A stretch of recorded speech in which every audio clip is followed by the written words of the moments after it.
যে এখানেই মানে হয়তো আমরা মারা যাবো। আল্লাহ বাঁচাইছে, আল্লাহ বাঁচাইছে এবং নিয়ে যাচ্ছে। এই জন্য আল্লাহ পাকের কাছে লাখো শুকর। আমি ইরানে গিয়েছিলাম ঈদের ছুটিতে, আমার পরিবার সহ, বাচ্চা আছে 2টা আর আমি আর আমার ওয়াইফ। ওইখানে গিয়ে আমরা মানে হঠাৎ আসবো যখন, ঠিক তখনই যুদ্ধ শুরু হয়ে গেল। যুদ্ধটা হচ্ছে শুক্রবার ভোরবেলা প্রথমে হামলা হয়েছে, আমরা বুঝতে পারি নাই। তো সকালবেলা আমার এক ফ্রেন্ড বাংলাদেশ থেকে ফোন করে আমাকে জানাইছে যে ইরানে হামলা হয়েছে। আসসালামু আলাইকুম, সবাইকে স্বাগত জানাই। এখনকার সংবাদ বিশ্লেষণে আপনারা যেটি শুনতে পারলেন যে ইরান থেকে ফেরত আসা কিছু প্রবাসী বাংলাদেশি তারা ইরান যুদ্ধের ভয়াবহতা বর্ণনা করছিলেন এবং কান্না করে ফেলছিলেন অনেকে। ইরানে যে অতর্কিত হামলা চালালো যুক্তরাষ্ট্র এবং ইসরায়েল, আপনারা জানেন সেখানে কোথাও একটি স্কুলের উপরে তারা আঘাত হানে, সেখানে ছোট ছোট বাচ্চাদের উপরে যে নির্মমতা দেখিয়েছে যুক্তরাষ্ট্র। কোথায় সেভ দ্য চিলড্রেন, কোথায় জাতিসংঘ, কোথায় তাদের প্রতিরোধ করবে, কে তাদের প্রতিরোধ করবে? আমরা দেখতে পাচ্ছি যুক্তরাষ্ট্রর ক্ষমতার উপর যেন কোনো কথা নেই, কোনো আন্তর্জাতিক সংস্থা তাদেরকে চেপে ধরার মতন শক্তি সাহস দেখাচ্ছে না। অনেকে বলে থাকেন যে আন্তর্জাতিক যে সংস্থাগুলো রয়েছে সবগুলো চলে যুক্তরাষ্ট্রের টাকায়, যুক্তরাষ্ট্রই আইন বানিয়েছে, যুক্তরাষ্ট্রই আদালত বানিয়েছেন, আবার যুক্তরাষ্ট্রই হচ্ছে অপরাধী এবং আইনের ফাঁকফোকর দিয়ে তারা বেঁচে যায় বারবার। এই ইসরায়েল কিভাবে ফিলিস্তিনিতে আসলো, ফিলিস্তিন দখল করলো, সেই ইতিহাস অনেকেই জানেন, আবার অনেকেই জানেন না। যুক্তরাষ্ট্রে অবস্থান করতো আগে ইহুদিরা। হিটলার যখন 10 লক্ষ ইহুদি হত্যা করলো, তখন সেখান থেকে অনেক ইহুদি পালিয়ে, আপনারা জানেন যে উত্তর আমেরিকা, দক্ষিণ আমেরিকা এই অঞ্চলগুলোতে বসবাস করা শুরু করলো। তৎকালীন আমেরিকান প্রেসিডেন্টরা তারা বুঝতে পেরেছিল যে হিটলার এমনি এমনি 10 লক্ষ ইহুদি হত্যা করেনি, তাই তারাও সিদ্ধান্ত নিল যে কোনো ইহুদি তাদের দেশে থাকতে পারবে না। তারা চালাকি করল।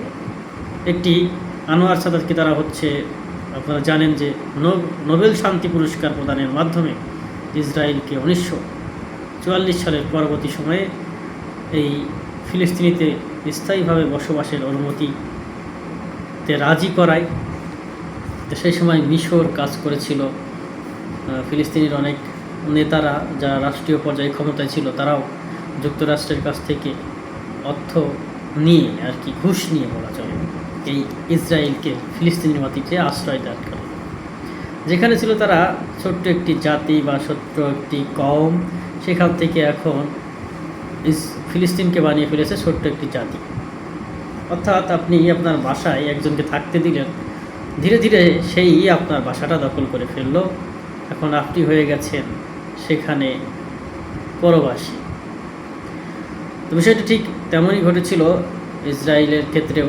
ফিলিস্তিনের মাটিতে তারা প্রথমে কোনো রকমে বেঁচে থাকার আশ্রয় প্রার্থনা করলে ফিলিস্তিনি তৎকালীন নেতাকর্মীরা তারা ইসরায়েলকে থাকার অনুমতি দেয়। তার বিপরীতে কী হলো? হিতে বিপরীত ঘটল।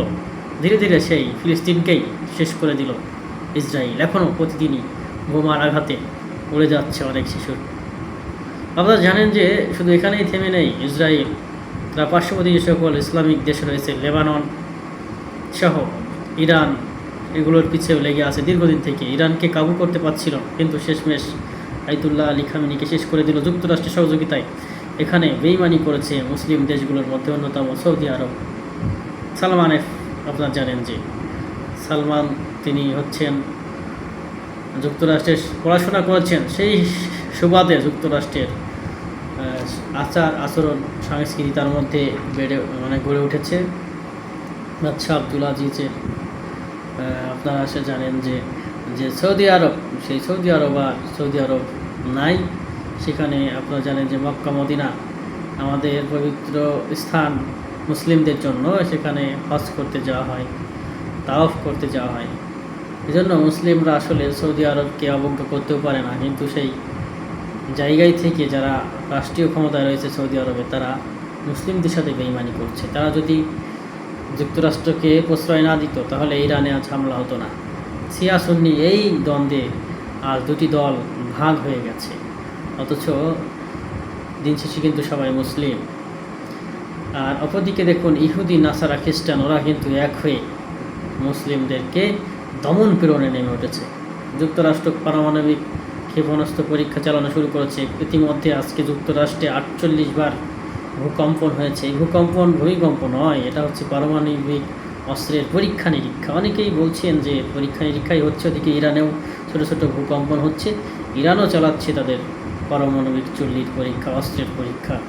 দেখা যাক শেষ পর্যন্ত কে জয়লাভ করে যুদ্ধে। তবে আপাত দৃষ্টিতে যুক্তরাষ্ট্রকে শক্তিশালী মনে হলেও ইরানকে সহজে দমন করা যাবে না। ইরানের যে বিশাল ভূমি রয়েছে সেখানে যুদ্ধ করতে পারবে না। স্থল যুদ্ধ ইসরায়েল এবং যুক্তরাষ্ট্র ইসরায়েলকে এই মানচিত্র থেকে উড়িয়ে দেবে বলে সিদ্ধান্ত নিয়েছে ইরান। তাদের সর্বোচ্চ চেষ্টাটা করবে, দেখা যাক শেষ পর্যন্ত কি হয়। আপনারা জানেন যে মুসলমান বীরের জাতি, সাহসী জাতি, তারা কখনো পরাজয় লাভ করে না, পরাজয়ে ডরে না। তো আমরা চেষ্টা করব, প্রার্থনা করব, এছাড়া আর কিছু করার নাই। আসলে বাংলাদেশ থেকে মানুষ আর কি করতে পারে? বাংলাদেশিদের হাজারি শোনো, অনেক ফ্রেন্ড বাংলাদেশ থেকে রেগুলার যোগাযোগ করে। কয়েকজন বাংলাদেশি যারা ফিরে এসেছে ইরান থেকে। আমার অন্য যারা আরো আমাদের সাথে 3-4 জন ছিলেন, ওনারা গল্প করেছেন। ওনারা আবার চলে গিয়েছিলেন তেহরান থেকে বাইরে। ওনারা একটা পাহাড়ের উপর অবস্থান করছিলেন। ওই পাহাড় থেকে ওনারা দেখেছেন এটা আকাশেই ম্যাক্সিমাম আপনার গিয়ে ফাটানো হয়েছে, মানে ওই ওরা ফেলাইতো, ইরান ওটাকে প্রতিরক্ষা করতো। এই কারণে ইরানের ক্ষতি, তেহরানের খুব ক্ষতি হয় না। তেহরান শহর ঘুরলে আপনি দেখলে বুঝতে পারবেন না যে ওখানে কোনো ওই এরকম যুদ্ধ হচ্ছে। ওরা জাতির মধ্যেও নেই, জাতি খুবই ঐক্যবদ্ধ। ওরা রাস্তাঘাটে মিছিল করতো। একদিন ওরা মারলে পরের দিনই দেখা যেত দিনে রাস্তায় ওরা নেমে গেছে। বাংলাদেশ এম্বাসি যথেষ্ট করেছে আমাদের জন্য, তেহরান থেকে পাকিস্তান পর্যন্ত। পাকিস্তানের এম্বাসি যথেষ্ট করেছে, এটা ভাষায় প্রকাশ করা যাবে না। কৃতজ্ঞতা যতই বলি আমরা কম হবে। ওনারা সর্বোচ্চ চেষ্টা করেছেন, সবচেয়ে ভালো সেবা যেটাকে বলে, আউটস্ট্যান্ডিং এক কথায় আমাদের 2 এম্বাসি। আরেকটি ব্যাপার হচ্ছে পাকিস্তান গভর্নমেন্ট বন্ধ একটি মানে এই পোর্ট, এই যেটা বর্ডার, এটা বন্ধ ছিল। ওরা সিল করে রাখছিলেন আমাদের জন্য, শুধুমাত্র আমাদের জন্য। রাত 12টা 12:30 পর্যন্ত খুলে রাখছে এবং আমাদেরকে রিসিভ করেছে তারা। আমাদেরকে নিয়ে ওরা মানে ভিভিআইপি ট্রিটমেন্ট দিয়েছে একেবারে। নিয়ে যেয়ে আমাদেরকে ওদের দেশের সবচেয়ে ভালো, সকল কৃতিত্ব আমার ধারণা আমাদের পররাষ্ট্র মন্ত্রণালয়ের, আমাদের বাংলাদেশ এম্বাসির। ইরান থেকে ফিরেই ভয়াবহতার বর্ণনা দিচ্ছিলেন বাংলাদেশিরা। তারা হচ্ছে দেশে ফিরে আসছেন, চেষ্টা করছেন। আপনারা জানেন যে শুধু ইরান নয়, এবার মধ্যপ্রাচ্যের অনেক দেশে যারা প্রবাসী বাংলাদেশি রয়েছেন, তারা রয়েছেন বিপদে, সেখানে দুশ্চিন্তাগ্রস্ত রয়েছেন তাদের পরিবারগুলো।